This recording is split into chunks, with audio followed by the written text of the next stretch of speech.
Good morning. Welcome to the Wilson Center. My name is Lauren Reese, and together with my colleagues here at the Wilson Center, it's my privilege to welcome you. We are thrilled to be hosting today the launch of Dr. Tobias Ide's new book, Catastrophes, Confrontations, and Constraints: How Disasters Shape the Dynamics of Armed Conflicts. For those of you joining the Wilson Center for the first time, I'll share a quick word about us. The Wilson Center is a think tank mandated by the U.S. Congress to bridge policy, practice, and research. The center is home to about 15 programs that focus on every region of the world and a number of critical topics. We have Africa, Asia, Latin America, and Middle East program, all of which are co-sponsoring today's event, in addition to other regional programs. So together we cover every corner of the globe and today's most pressing issues. The program I direct, the Environmental Change and Security Program, or ECSP, it works to connect issues at the intersection of environmental change, natural resources, health and security to foreign policy and international development. It's a real pleasure to welcome Dr. Tobias Ide back to the Wilson Center. For this is the first time in person. I think we did an event together online during the pandemic. Tobias is a senior lecturer in politics and international relations at Murdoch University in Perth, Australia, and an internationally recognized thought leader on environmental security. He's been producing cutting-edge research in the fields of international relations, security studies, and environmental studies for many years, but lucky for us, he doesn't just produce research for academia. His interdisciplinary lens allows him to engage meaningfully with policymakers, with development and security practitioners, and others working at this complex intersection of issues, including through the Environmental Peacebuilding Association, where he sits on the board of directors. As an assistant editor for the journal Environment and Security, which is launching today, by the way, Tobias is also helping to provide that broader platform for other experts in this field of study. So his new book, Catastrophes, Confrontations, and Constraints, is a significant contribution to understanding the disaster-conflict nexus and climate conflict and environmental security more broadly. I'd say it's an essential read for students, scholars, policymakers, and practitioners who want to better understand the connections between disasters, climate change, conflict, and peace. The book is thoughtfully organized, I found it very accessible, and covers a lot of established literature in helpful ways while also staying focused on new areas of study. While there's a fairly robust body of research on the impact of disasters on the incidence or onset of conflict, Tobias's focus is on how disasters impact conflict dynamics, leading to escalation or de-escalation, or neither.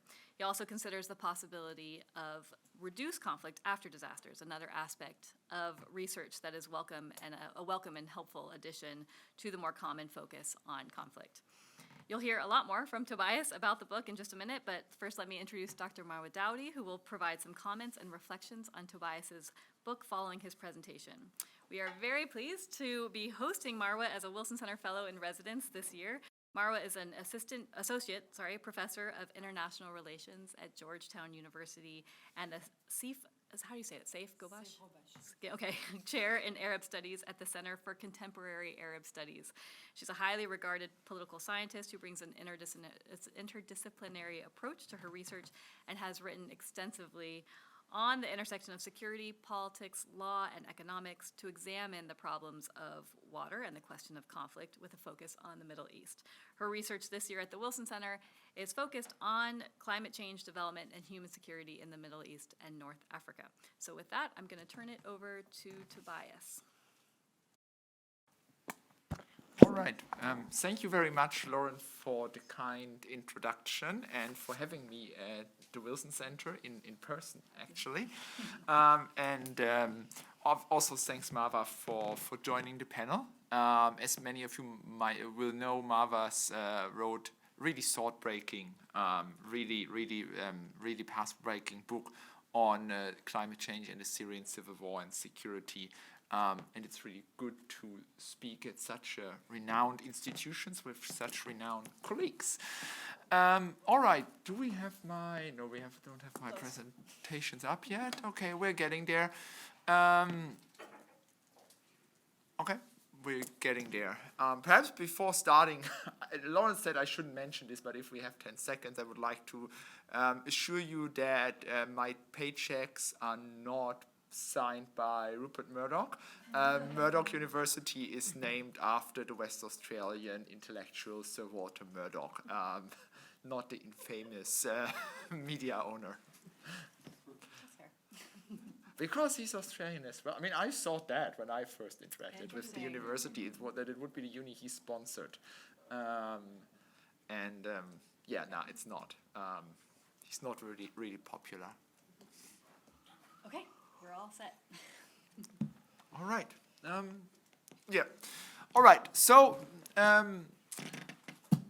this is the book. Lauren already introduced most of it, so we can just we can directly jump into the talk. So, as Lauren mentioned, the book discusses what happens when disasters strike armed conflict zones, and you might say, "Oh, that sounds familiar. That's what happened 2 weeks ago in Libya."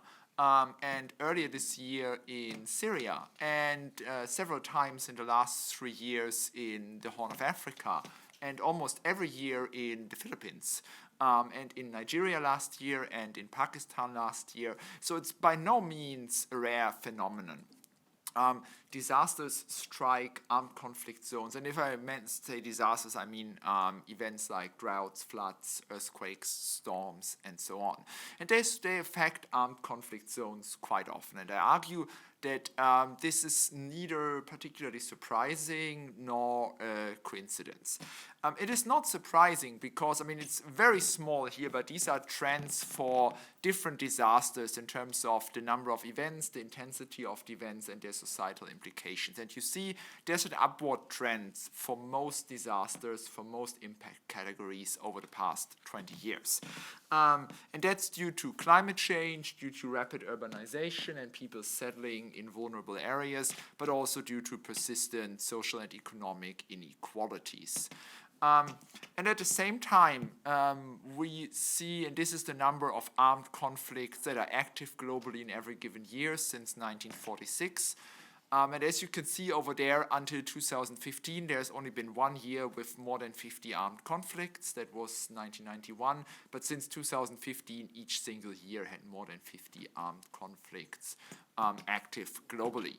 So, with the number and intensity of disasters on the rise and armed conflict on a particularly high level historically, it's not particularly surprising that disasters hit armed conflict zones. It's also not a coincidence because armed conflict areas or areas with a history of armed conflict are particularly vulnerable to disaster impacts because infrastructure is destroyed, because disaster preparation is really difficult in areas where fighting is going on, and so forth. Despite of that, there is rather limited research on what happens when disasters strike armed conflict zones. There's a lot of conflict onset, conflict incidents, but not a lot on the impact of disasters on already ongoing armed conflict. And this is what the larger project from which the book results tries to address. And in the book, I mainly try to tackle 3 large questions. So the first thing is, how do disasters impact the dynamics of conflict in terms of fighting intensity? So how many battles, how big are the battles that are happening? Are these affected by the disaster? Secondly, if the disaster impacts conflict intensity, how does it do so? So what's the causal pathway? And what are the context factors that shape how disasters interact with conflict intensity? I won't go too deep into the methods. It's basically a mixed methods approach combining quantitative and qualitative insights on 36 cases from 21 different countries all around the globe. You can see both the countries here, and then every time it's a disaster striking an area with a civil war between a government and a rebel group, that is listed here. So it's quite rich in terms of qualitative evidence, but it's backed by also quantitative data on, for instance, battle-related fatalities, agricultural dependence, and so on.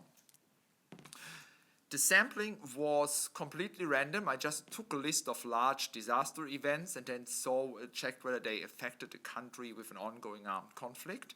And this is important to tell, or if I show you the next slide, because as you see, it's pretty symmetric. And I didn't do it intentionally, it just came out of the project. So in 18 of the cases, disasters did not have any significant impact on the dynamics of ongoing armed conflicts, which tells us already that political and economic factors are the main drivers of conflict risks and conflict dynamics, which might not be too surprising. And it also tells us that we should be very cautious when we argue that disasters, or by extension climate change, each and every time have a strong impact on peace and security. That's not always the case. And if you're not convinced by my book, Marwa makes that point in an excellent way in her own book as well, so she can double down on me, on my findings. However, I also argue the narrative is not completely without a foundation, because in 1/4 of all the cases, 9, we see a clear link between the disaster and conflict escalation. And that means that in a world where we see more disasters striking armed conflict zones, we might see more fighting, or we will see more fighting and more insecurity in some contexts. However, in another 9, so another 1/4 of the cases, we see conflicts de-escalating in the 9 to 12 months period after the disaster. Which I feel is something that is rarely considered in academia. It's quite often, do climate change or disasters increase conflict risks? Yes, no. And this possibility of at least temporary de-escalation and reduced conflict risks is rarely taken into account. All right. So that's the first question. How do disasters shape conflict dynamics? Now, second question, what are the relevant pathways? And I basically developed 3 pathways for that potentially explain the escalation, and 3 that potentially provide or explain the de-escalation of armed conflicts. And they mirror each other. So grievances is basically people are basically aggrieved about the disaster impacts, unhappy about the government. Solidarity is that there's a post-disaster rise in cooperation and solidarity. But both have very limited explanatory power. By far the strongest perspective in terms of explanatory power is the one you see in the middle of on each side. Which refers to the strategic opportunities and constraints that disasters provide to armed groups.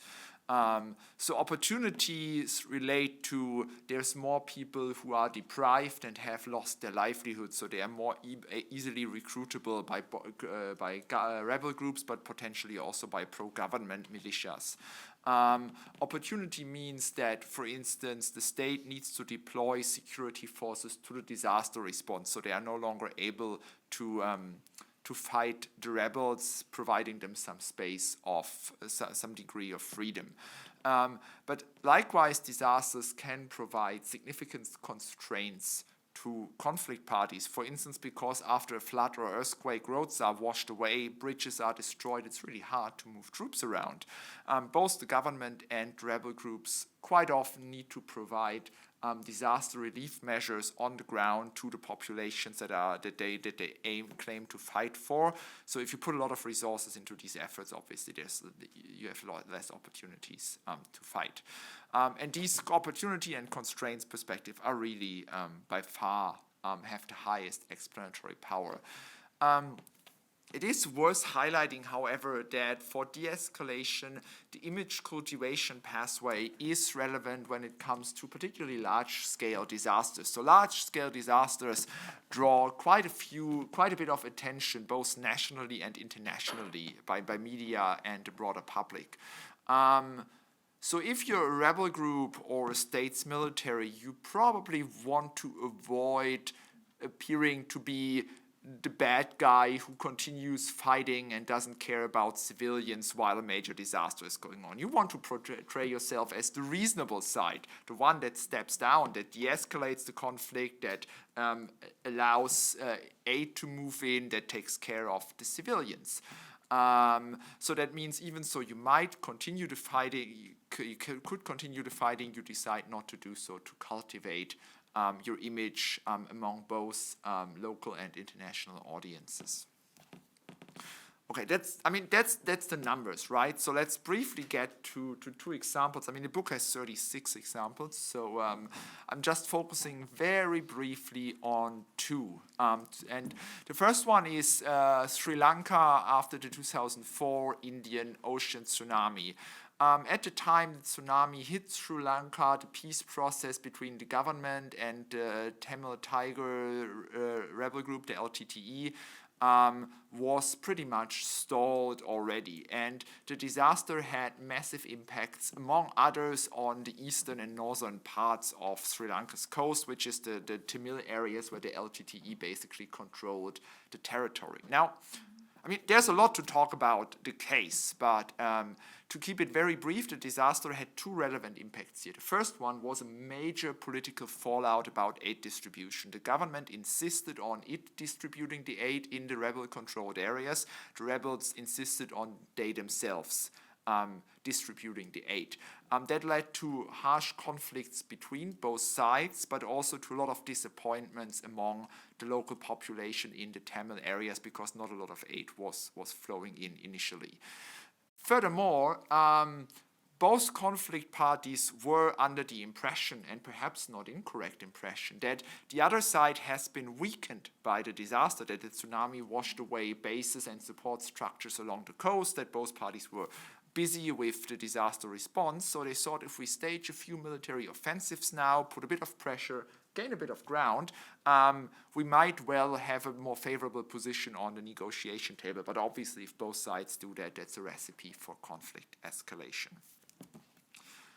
But then we also have the 2005 earthquake in the Indian-controlled part of Kashmir, which killed over 70,000 people across both the Indian and the Pakistani side of Kashmir.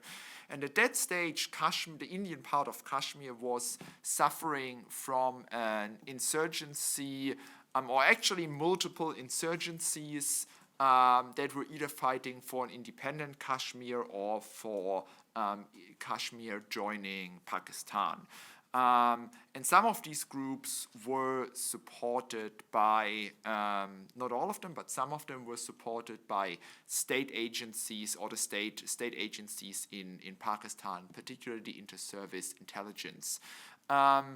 Now and they operated from cross-border camps, so they had the bases in Pakistan and then they moved over the border in covert operations, joined with local insurgents, fight against the Indian security forces, then retreat back. Now, if you have a major earthquake killing 70,000 people, that basically means a lot of the roads, even the hidden ones leading to the border, are destroyed. That means that the insurgents on the Pakistani side, they were really engaged in the disaster response, rescuing people, providing first aid, and so on. So that means they lacked the manpower to continue the insurgency.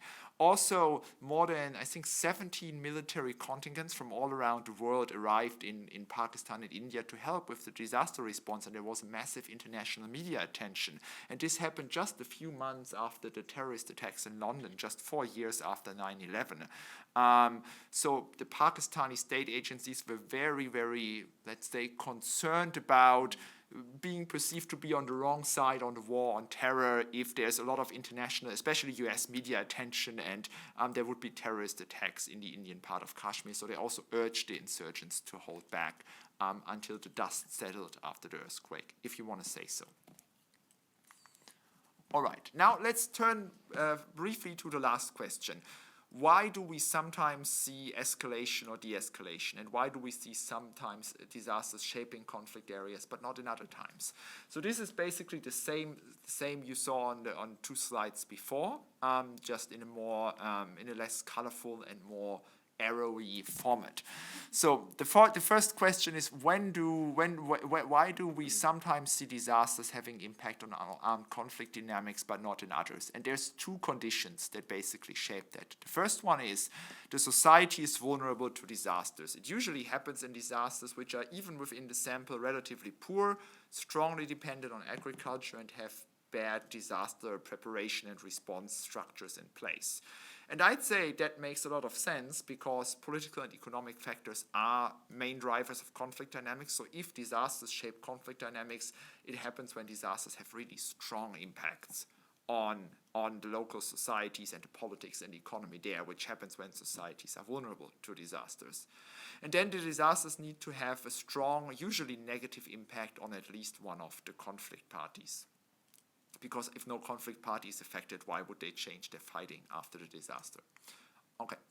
We see an escalation mostly when the disaster benefits one conflict party, and that is usually the rebels. Within the sample, it's always the rebels. Off sample, there are a few cases like the 2022 floods in Nigeria, where they benefited the government. But within the book, all the cases, the rebels benefited from the disaster, usually because the government was negatively affected and the rebels were not, or they gained some recruitment opportunities from the disaster.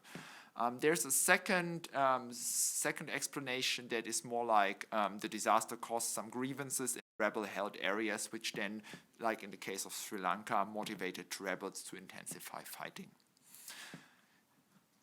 Disasters facilitate the de-escalation of armed conflicts when one conflict party is weakened by the disaster and the other is unable to exploit that, either because it is weakened by the disaster itself, busy with the disaster response, or because it is very weak. Say the state has a very low presence in the area, or the rebel group is very small and does not have a lot of military power. I mean, that's something that we saw in the Kashmir case I just discussed. And that's actually quite interesting because from what I get from experts walking on the ground, you can quite easily or quite quickly tell, not easily, but quickly tell how the disaster affects the conflict parties, usually in a few weeks to very few months after the disasters. So that might provide some interesting insights on what to expect, what happens after major disasters.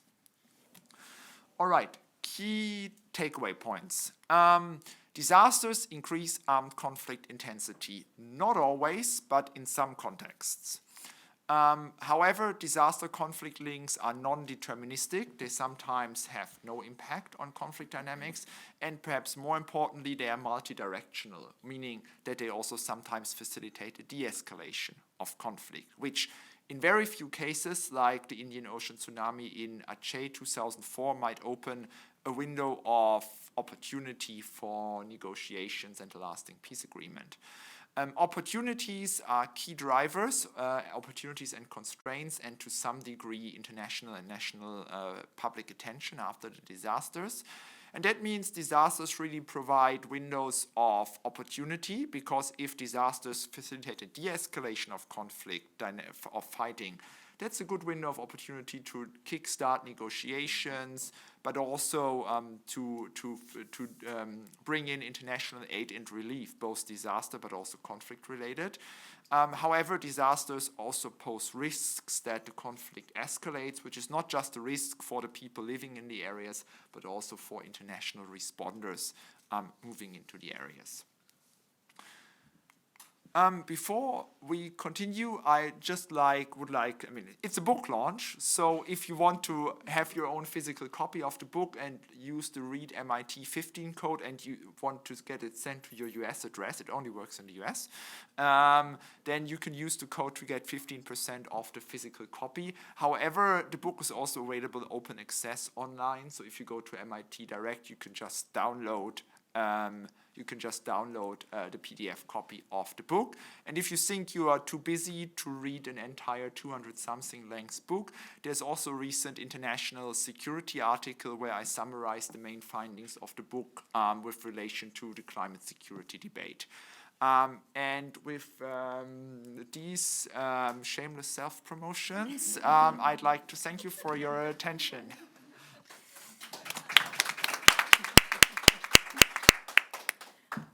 Thanks, Tobias. That was wonderful. And that is the point of today. It's the shameless self-promotion. So let us do that for you. Marwa, over to you. Thank you very much, Lauren. And I have to learn from you how to brand myself. This is very effective. Yes, very impressed. Thank you very much, Lauren, for the invitation. It's wonderful to be affiliated with the Environmental Change Program at the Woodrow Wilson Center. and to be here to discuss your book, Tobias. I have to say, I endorsed the book, and I wrote a blurb for the book, so clearly I enjoyed reading it. It was, interestingly, you write in the preface that this came out of the pandemic when you were under lockdown, so at least there are some few positive impacts of the pandemic in the big, picture of things. But in my view, I'll start with an assessment of how you contribute and what I enjoyed reading about and also what I learned about. And then I'll ask you a few questions and maybe raise some caveats, It's also the purpose of today's session. Absolutely the purpose. So I think you fill an important gap in the scholarly and policy debate about climate change and conflict. And we know there's been a lot of deterministic accounts, and you've mentioned that before, and you managed to nuance the links and bring also very much in-depth research. And I'll go through the methodology as well.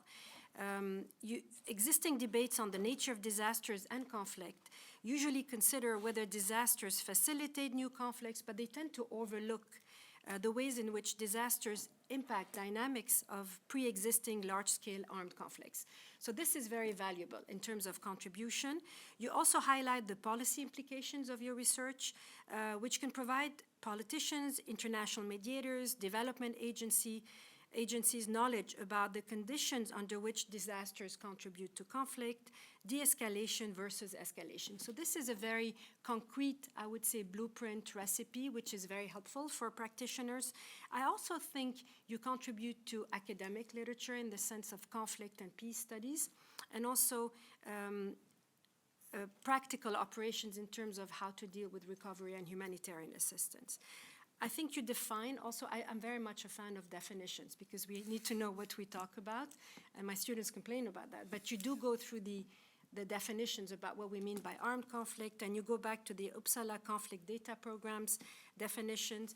You also have a threshold of 1,000 deaths. That would count as an armed conflict, and the threshold for considering the cases. You also look into what is vulnerability, what are natural disasters, by going to the UN General Assembly's also definitions. You focus on natural hazards such as earthquakes, floods, droughts, storms, heat waves, and cold spells that caused a threshold of death above 1,000, except for the 5 smaller scale, because you argue that these also need to be considered to better assess your research findings. You also argue that the COVID-19 was a disaster, and you take it into account, which is interesting and provides also original insights in terms of how to consider the impact on existing conflicts. You note that the sample includes an overrepresentation of rapid onset events compared to medium onset events and slow onset events, such as drought, for example, earthquake versus droughts, and I think that's an interesting also to look at these cases from that perspective. In terms of your key findings, I think it's very interesting to see and to note from your book that disasters are equally as likely to have an impact on conflict dynamics as they are to have no impact. And we tend to sway towards the impact aspect of it. So you allow us to nuance and complicate those links. You also conclude that 2 factors need to exist for disasters to impact armed conflict dynamics: high vulnerability, and again, vulnerability is crucial in all of our discussions, and the impact of one conflict party by the disaster. So in that sense, you also conclude that it's highly contextual, right? And that's why I think your mixed method of quantitative and qualitative is very important here and is very interesting in shedding light on these cases and the importance of context as well. The 3 primary mechanisms that you outline also are traditionally also considered in quantitative studies, right? The large N studies. You look at the changing motives of leaders, and the influencing the strategic environment of armed groups and the incentivizing conflict parties to communicate a message or not.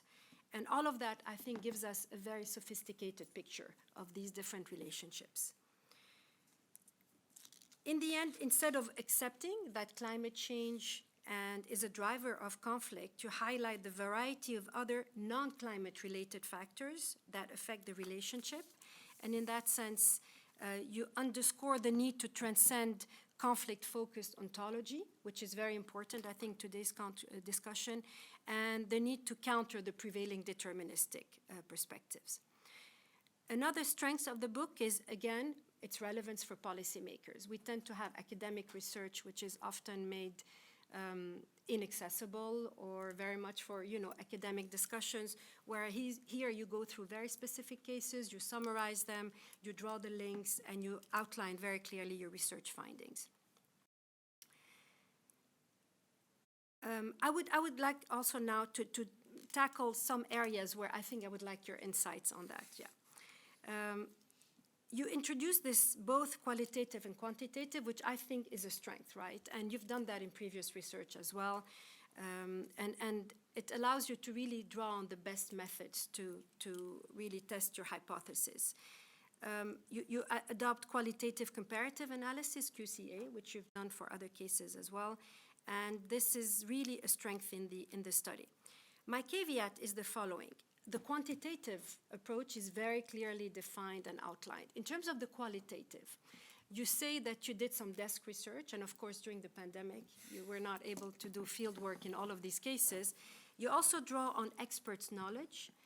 And there's a trend also in climate security studies, in international relations, with calls with the need to decenter a bit, like to move, Western scholars are important to draw on, but there's a need also to draw on local and regional knowledge. And I felt in all of these cases, perhaps to draw a bit more extensively. And there's really a wealth of local and regional production of knowledge, which could have served also in really highlighting, providing more of an endogenous regional local perspective. My other point is about the organization of the different cases. You do a chronological list about those which have impacted conflict and those which have not, and you go chronologically. In my view, what could be interesting in future studies potentially would be to really think about slow onset versus medium versus, long-term onset of type of disasters and how these different cases would fit thematically, rather than have a chronological and sort of list going through the chapter in that sense. That would be it looks disconnected at the moment, and it would bring some more also thematic, but also research findings in that sense. Another point is about terminology, this terminology of natural disasters. And this is contested now in a lot of the literature. Disasters are never entirely natural, right?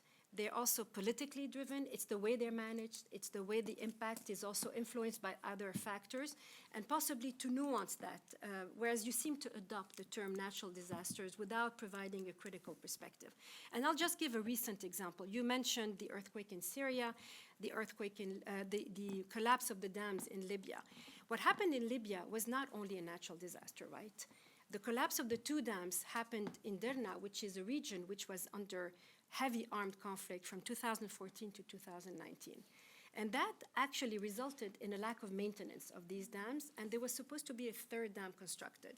So clearly, in that sense, it would be interesting to see how much of a natural disaster. Of course, there was very high levels of rain, but the impact of the disaster was also triggered by the intensity of the conflict and its consequences. And a final point, I think you look in the impact, and this is why I think maybe to look also, you looked into the impact of disasters on the intensity of conflicts, possibly also think how much of the intensity of conflicts impacts the disasters and their impacts on civilian and populations as well. And that could be something to consider possibly through your different cases. Thank you very much.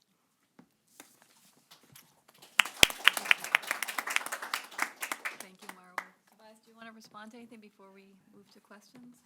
Yeah, very briefly. Thanks a lot, Marwa. Really, really insightful comments. So I just want to take on 3 points. So the first one is draw more on local knowledge. I totally agree with that.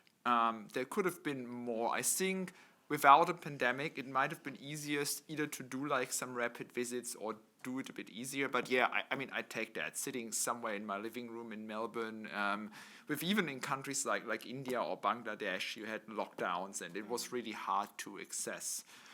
local knowledge, but nevertheless, that's a clear caveat, and I absolutely take that point. May I comment on that quickly? I would recommend to look into secondary sources by local experts. And these are published, quite broadly. And often there is a tendency of ignoring these sources. Even if you don't go to the field, there's a possibility of tapping in that. All right. Can you give an example of a? I'll give you an example about my book on Syria. And I wrote it, actually, I was working on another project. I wrote it because I was reading accounts about the Syrian war being climate-driven by experts who did not look into secondary sources. I'm not even saying primary sources. And there were a lot of secondary sources, which I found online. Many experts from Syria had been writing about those issues, having primary data. They're written in Arabic. Of course, you need the language, but you can hire somebody who reads it and deciphers it for you. And that brought a different perspective and allowed me to really say, well, based on that knowledge, I can really debunk the climate-driven thesis of the conflict. Interesting, okay. Okay, but then I have to say, in defense of the book, at least for some of the cases, that happened. Okay. So the work on the Philippines strongly draws on stuff written and said by Sol Santos, who is a Philippine scholar working in Manila. And for the Latin American case studies, I hired a Spanish-speaking research assistant to look into the Spanish literature on the case for me.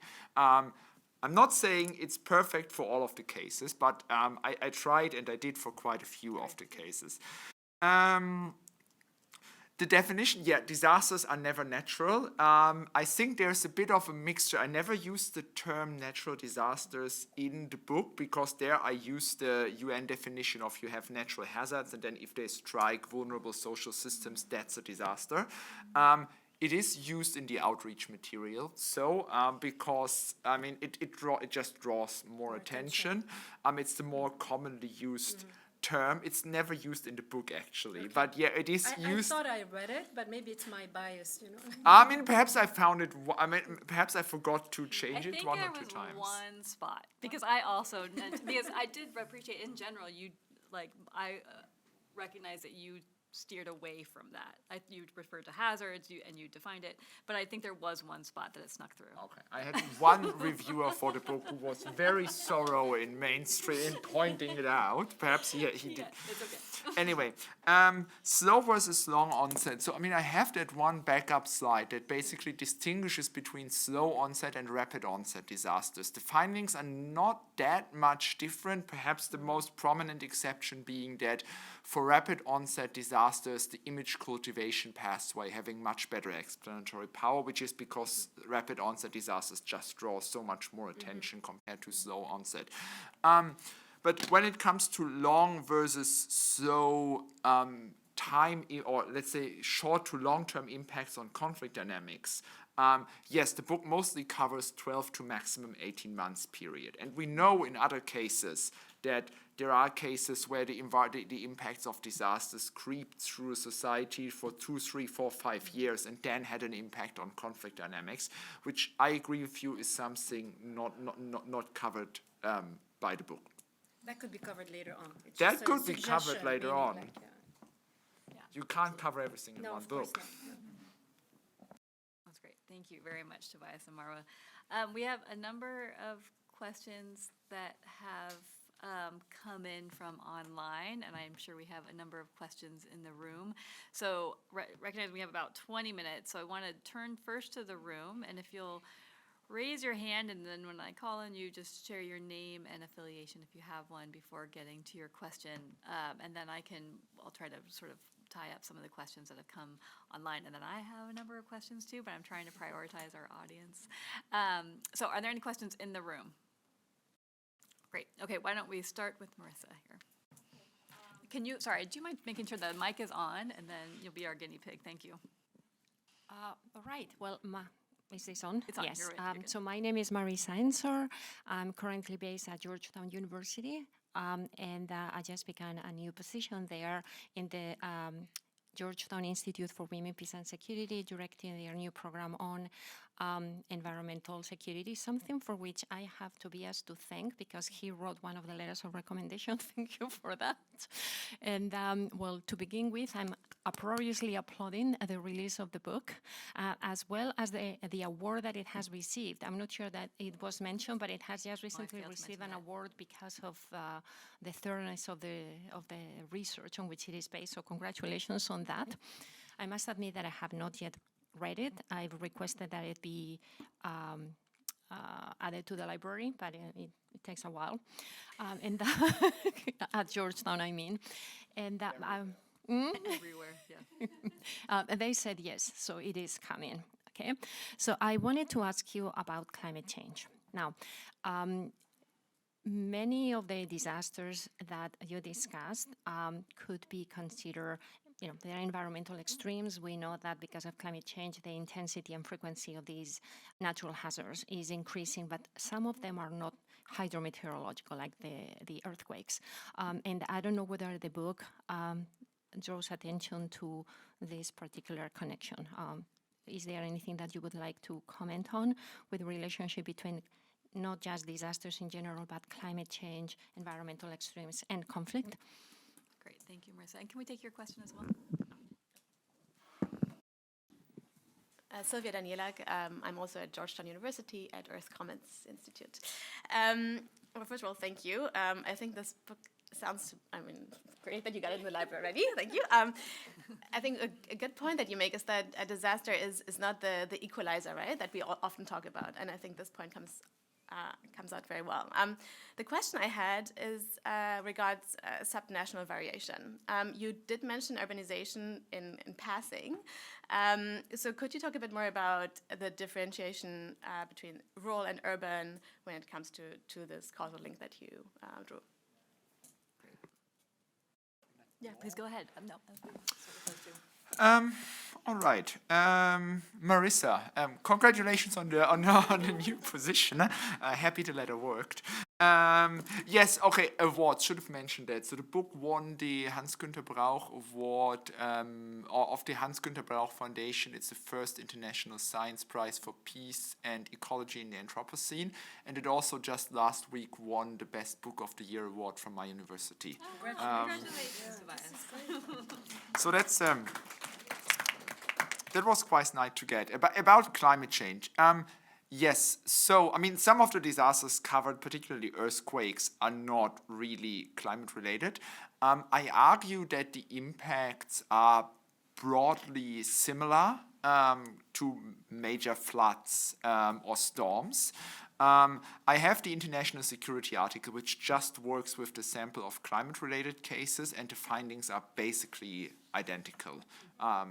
So I'd argue, it's a book on disasters, but almost everything that's written in the book is also applicable to the broader debates on climate change and security and conflict. Sylvia, you're doing great work on urban planning and peace, so I should have seen the question coming. Subnational variation.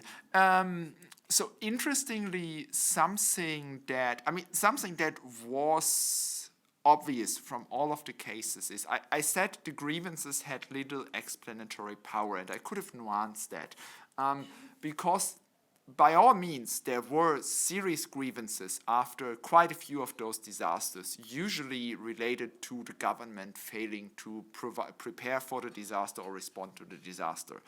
And that led to protests against the government. Usually these protests did not then move up to escalate the civil war.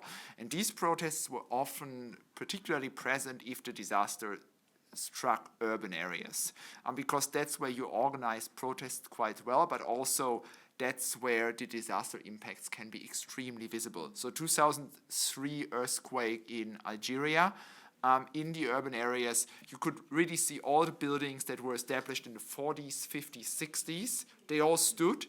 All the cheap, rapid onset buildings that were built in the 60s, 70s, 80s with a lot of corruption involved, they all collapsed.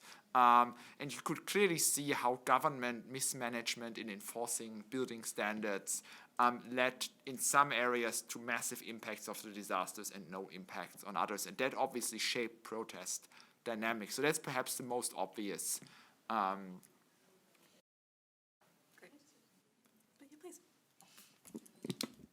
Because one additional thing is also the inflow of humanitarian aid, right? And humanitarians and the humanitarian industry that comes with it is also mostly centered in cities. So you could also, I think, take this even further in that direction. Oh yes, I mean, I took it further. So first of all, I checked whether it makes an impact, whether the disaster strikes the conflict zone, because some of the mechanisms could also work if the disaster happens far away from the conflict zone. For instance, if it triggers migration into other areas, or if the state needs to move resources out of the conflict area into the disaster-prone area.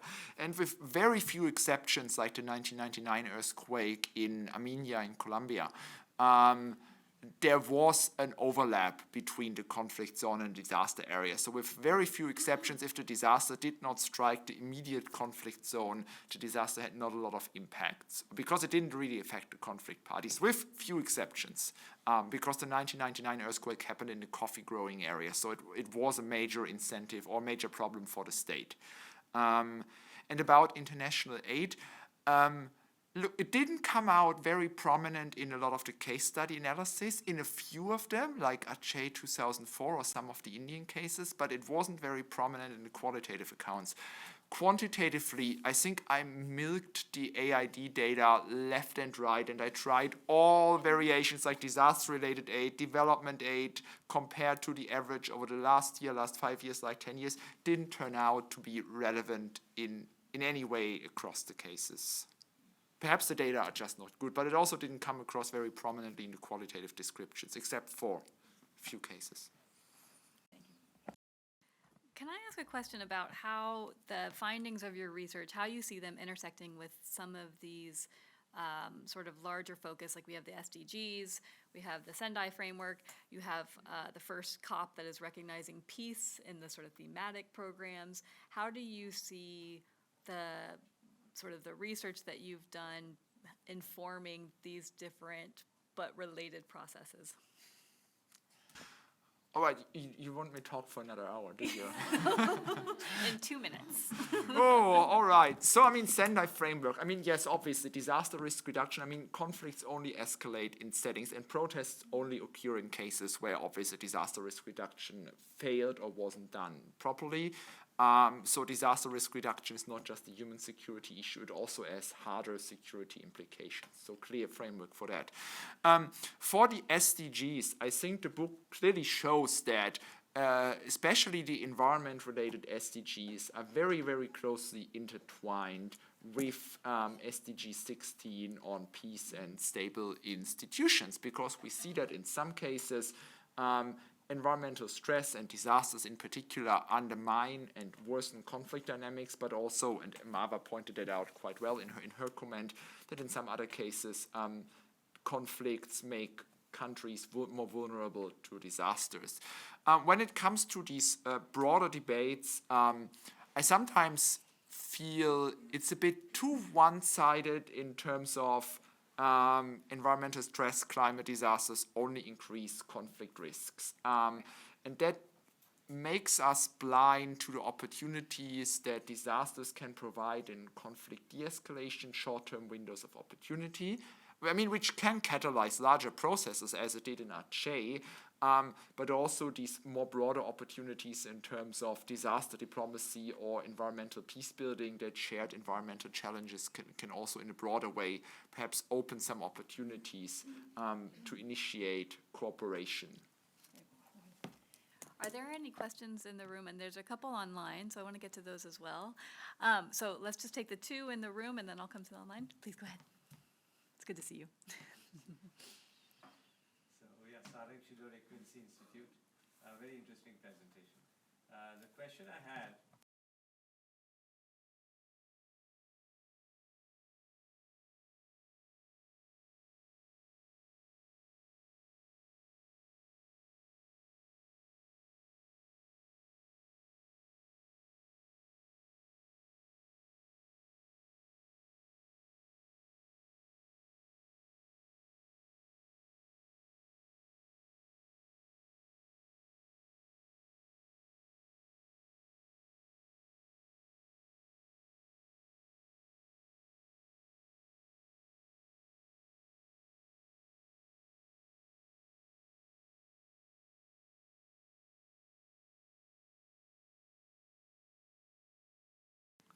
Sorry. Well, do I have to repeat my question? Yeah.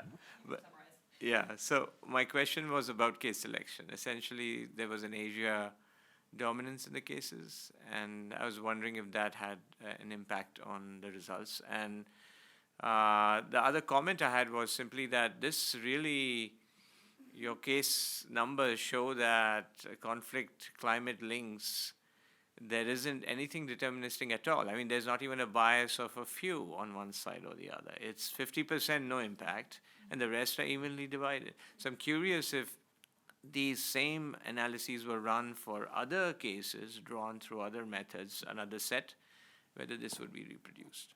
Thanks. Okay, and then there was one in the back. Please just go ahead and push the button. There you go. Hello, my name is Sabrina Heisenrader. I'm a student in the Washington semester program at American University. I'm currently doing a research project on natural disasters and humanitarian aid, so my question is more about the research process itself.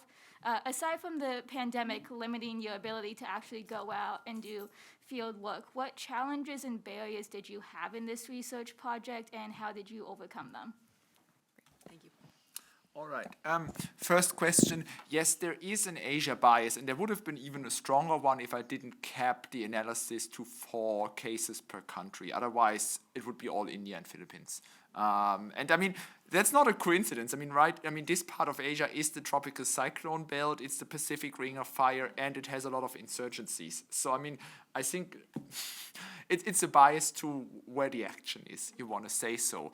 And also, the disaster data usually, they underestimate drought-related deaths because they count famine deaths separately. So that's why sub-Saharan Africa might not be as strong as the sample as it would be. I'm not aware of a regional bias, but I agree with you that there is a bias when it comes to state capacity. Because as mentioned, one of the preconditions for disaster and having any impact on conflict dynamics is it needs to have an adverse impact on at least one conflict party. Now in countries like Iran or Russia, the state is just so much stronger than the rebel groups that even if it takes negative impacts from the disaster, it doesn't really change the power dynamics on the ground. So state capacity clearly is a factor. And about wider sample, I mean, I follow up, like sometimes when a new disaster happens, like last year I did a similar analysis for the Pakistan and the Nigeria floods. Nigeria escalated, Pakistan didn't see much impact. I mean, it's random sampling, and 36 is not exactly a small number of cases, so I would assume it holds for a larger sample. It is well in line with some of the quantitative, looking at 10,000 plus cases studies that find that climate conflicts only happen in very specific contexts, and that sometimes that there's even a reduced likelihood impact, even so that's not very prominently discussed usually. So I see no reason to believe that they don't hold to a broader sample, but I invite anyone to use the framework and check more cases. I'd really like to see that. Second question. Actually, I had to be honest, it wasn't really the pandemic that prevented me from doing field research. We moved to Australia for the project, and my wife said if we move with kids to a new country where we don't have a lot of family and friends, you can't be away for field research for the first 3 or 4 years. You can't do field research in that project. It needs to be the project after. So now the kids are old enough, I can go again. But so it's not always just scientific considerations. It can be quite private ones. Other issues. Getting aid data and knowing how to operationalize them was really, really difficult. And I tried so much around, and I talked to so many people using aid data, and I couldn't really find a solution, so I still had to run like 7 or 8 different analyses, which all yielded no results, so that was even more frustrating. For some of the cases, it was really hard to find information. Perhaps singling out Myanmar in 2008, where you have a lot of literature on the conflict, you have a lot of literature on the disaster. It's so hard to get anything on the intersection. So that's when I usually try to walk around in my networks and say, do you know anyone who's worked on this? Do you know any scholar on the ground? Do you know anyone who I can talk to about this or who has written about this? And that was for some of the cases was easy, like Sri Lanka 2004, it's very well documented. But for others, it was really hard to get the information, and that's why I always, for some of the cases, even after the extensive research, there's still a bit of an uncertainty margin. So that's the ones that have these light gray areas. That's where I say, okay, it's a case. I feel there is considerable support, but based on the information I could gather, there's an uncertainty margin. So I need to put that in there. Great. I think that in the room questions, you actually managed to answer some of the online questions as well. So I wanted to take my prerogative here to ask you one more question. And thinking about, in the book, you do highlight towards the end where you see opportunities for more research and a need, right? Sort of these gaps in some of the understanding. And one of the points you bring up is the consideration of other forms of security. And I would put this under that, sort of under the heading of also looking at the subnational and looking across those scales of decision-making from the sort of local context all the way up. And you call out gender, right, and women and people with transgender identities as a key area of focus. Given how much research you did in the process of writing this book, were there sort of maybe preliminary ideas that came out from that data set that you have pulled together? Oh yes, that's a very welcome question, because I just published 2 weeks ago an article using that data set to analyze with a gender perspective. Just been published in Global Studies Quarterly, open access. The link is not on there, but I think it should be on the recently published articles, really on top of that. We can add that and the link to the book itself on the event page for those of you watching online, and for those of you in the room, we'll make sure that those links are all right, but if you just go Global Studies Quarterly, recently published article, it's there. So what I do there actually is I check whether the gender composition of armed groups shapes their response to disasters. And my initial thinking was, yes, it would, because groups that have a lot of female members, we know that usually women take the brunt of labor after disasters in caring for the wounded, transporting water, gathering wood to rebuild or make fires and so on. So I thought, well, all the groups that have a lot of women would be super busy all the women would be busy with the disaster response, so they would impact their capability. But actually the reverse is true. So groups that have a large share of female members are much more likely to escalate conflicts after disaster and much less likely to be constrained by them. And I found that this is because that relates very closely to this opportunity constraint pathway. Including women makes a group more resilient to disasters and more dangerous afterwards. Because, imagine the case of Sri Lanka. The LTTE lost a lot of fighters in the tsunami, but the LTTE also has a history of recruiting women, particularly during periods when they lose a lot of fighters during battles. So they had this large standby army they could just tap on to escalate the conflict, even though they've lost fighters. And similar groups like the Pakistani Taliban after the 2010 floods, which don't have a good track record in recruiting women, simply lack that fighting power. And in addition to that, women are in most settings better in building links with the local population. They are more trusted and perceived as less threatening, and rebel groups often rely on the local population after disasters. They are good in gathering intelligence. They are good in tapping into international aid flows and so on. So actually, female fighters are a capability booster for armed groups after disasters. So if you want to start a rebel group, make sure to include a lot of female members. It's an interesting note to end on. Okay, I think we are at our time. I want to thank you, Tobias, for making the trip all the way from Australia to be with us here today. And Marwa, thank you so much for your really helpful reflections on the book. And it sounds like there's a lot more work to be done in this area. So thank you for giving us a little bit of a jump start. Thank you all for joining us in the room today on this Friday, and for those of you watching online. We will have a recording of the event. I know there was some challenges with the webcast early on, so the recording will be be available in the next day or so, and we'll be sure to share that with the online audience and make sure that the links that you referenced are available on the event page as well. So thank you.